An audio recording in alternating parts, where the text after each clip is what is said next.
Hello everybody, welcome back to Property Couple. My name's Leah, my husband is AK, and this is our channel where we talk about property investing, business and working together as a couple.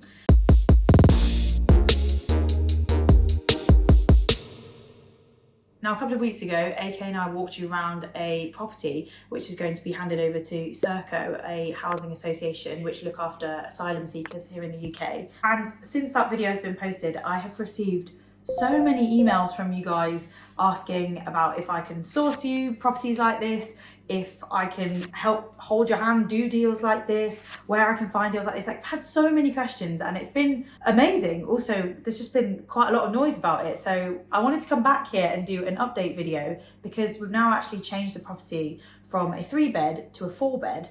And we've also done all the things that Serco have asked for before the handover. So I wanted to run you through the costs involved to make all of the changes. Okay, so since we're in the kitchen right now, it makes sense to start with the changes that have been made here. New washing machine. This is a second-hand washing machine, but it's passed the electrical safety test, and it was actually picked up for £150, which is pretty good. It's a bargain. Nearly everything you're about to see in this video is second-hand, bought from charity shops, apart from like beds, obviously, which are brand new. And then we also got a fridge freezer, which was required as well. And there's still, actually, the price on this was £180. And again, it was from a charity shop. What I want to touch on here is that unlike our other videos you've seen, where we do HMOs and it's targeted at a completely different audience, and we've kitted them out with all completely brand new stuff. With social housing, it's not quite the same vibe. This is a very different strategy. With social housing, you hand over the keys, you sign a fully repairing lease for 5-6 years, and you don't have to think about property again. It's up to them to fully manage and maintain it. So into the bathroom, all that was required in here was some sealant around the bathtub. That's been done. The plumber that came to do the sealant also did the gas safety certificate. This boiler was going to be expiring, so that's now been tested and there's a brand new certificate.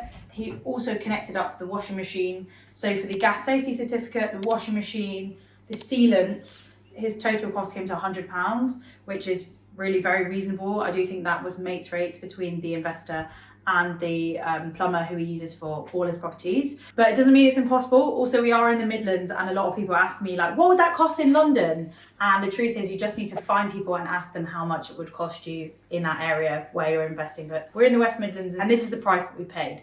I'll also quickly show you the garden. The fence that we added was £20, and then the garden got tidied with a strimmer for £50. Just paid somebody to trim that down because there was no way you could get a lawnmower over it. It was just an absolute jungle, as we saw in the first video.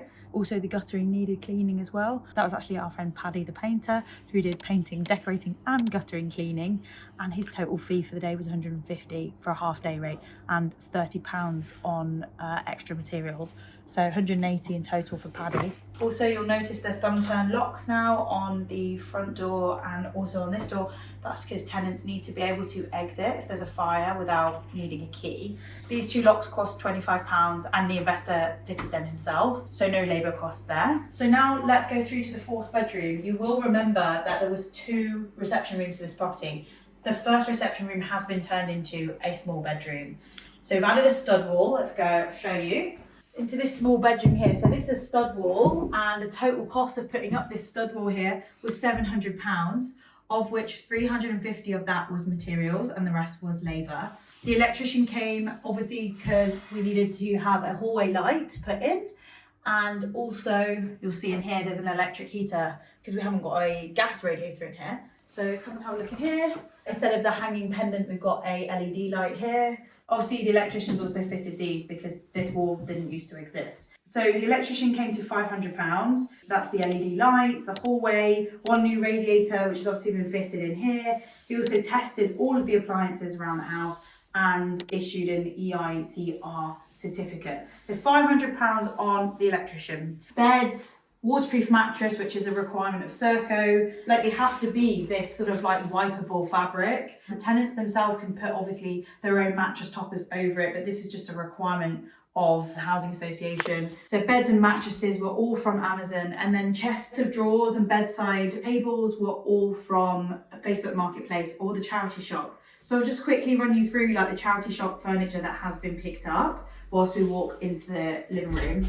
Just quickly, when this stud wall was put up, obviously it was going to look very, very different to like this wood chip effect going on here. So Paddy the painter actually did 3 rolls of this like wood chip style effect paper. He already had the magnolia paint and it was half a day's work for him, so 150 quid. So basically putting up this effect on the stud wall makes it look fairly similar to what's already existing here, so it's not too jarring when you walk in. This is magnolia, job's a good one. Also, this door actually just lived here, so that door's simply been taken from here to here, and then Paddy the painter just went over it with a bit of primer and some gloss here to make it match up with the rest of the door frames. So there was no cost on this door, it already existed in the house. And now we have an open walkway straight into the living room. And then underneath the stairs, you've got a bit of storage, which is great. And then you've also got the gas meter. What's good about this storage is, I don't know if you remember from the last video, the tenants that are going to be in this property won't have access to the attic. So the loft space is going to be completely locked off. It's just one of the requirements of the housing association. And because of that, it's helpful if they've got like other storage or just bits and bobs. Everything you see in here, this sofa, table and chairs, this was £40 that someone was getting rid of on Facebook Marketplace. This sofa was £100, this sofa was £100. It honestly doesn't need to be perfect. It doesn't need to be Instagrammy. It just needs to be livable. It needs to be ready to rent, basically. You don't have to put a TV in, and it doesn't need to look like the HMOs that you might have seen on our channel where we do spend a lot of money on furniture. This is fit for purpose in a different way. So the total charity shop spend was £850. So you got 180 for that fridge freezer I showed you, 150 for the washing machine, £200 on sofas, and 370 for all the wardrobes, bedside tables, chests of drawers, and the dining table was Facebook Marketplace. So let's go upstairs now so I can show you the rest of the bedrooms that make up this 4-bedroom property. Okay, so into this bedroom here. Again, it's a waterproof mattress from Amazon. I'll put the price on screen. This is a double mattress for this bedroom, and all of the furniture is from the charity shop, including the cost that I told you about. We haven't had to buy a wardrobe because it's got the walk-in wardrobe that I showed you in the last video. Plenty of storage here. There's also some extra shelves in here. People can make this their own and style it out, but just fit for purpose, really. So into the next room. Got a single mattress here and a bed, and furniture again from the charity shop, as well as this wardrobe, which looks like an IKEA one. So I'm pretty sure I've had one just like this before in a rental of mine that I lived in. And then what I want to talk about quickly is these security locks on the windows. So these were £9 each, and 4 of them were purchased. So about £36 spent on security locks. And what it means is that when you open the window, it opens to about there, so it's safe for children. The loft, we just have to get the £20.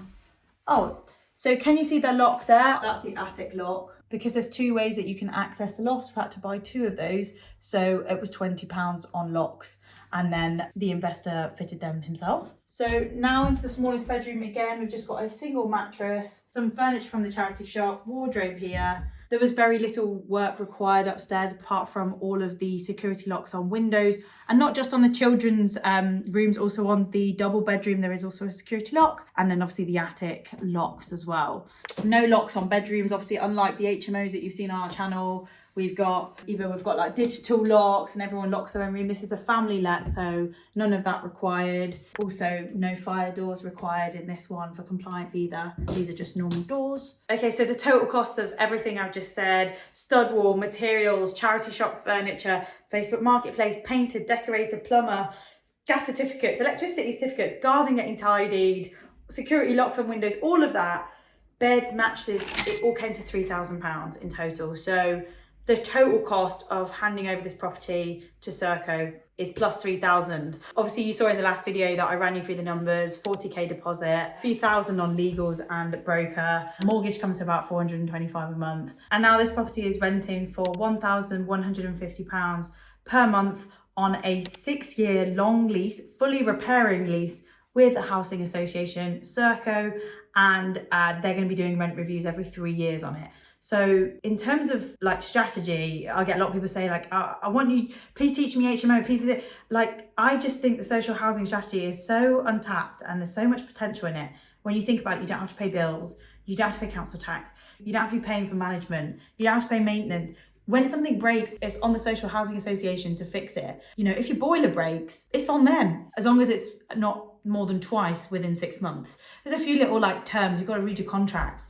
But yeah, let me know if you've enjoyed this video. As I said, I did get a lot of emails about the first one, so I hope you guys have enjoyed this. I hope it's been valuable. Don't forget to drop me a line if you're interested in one-to-one coaching, if you're interested in hands-off investing.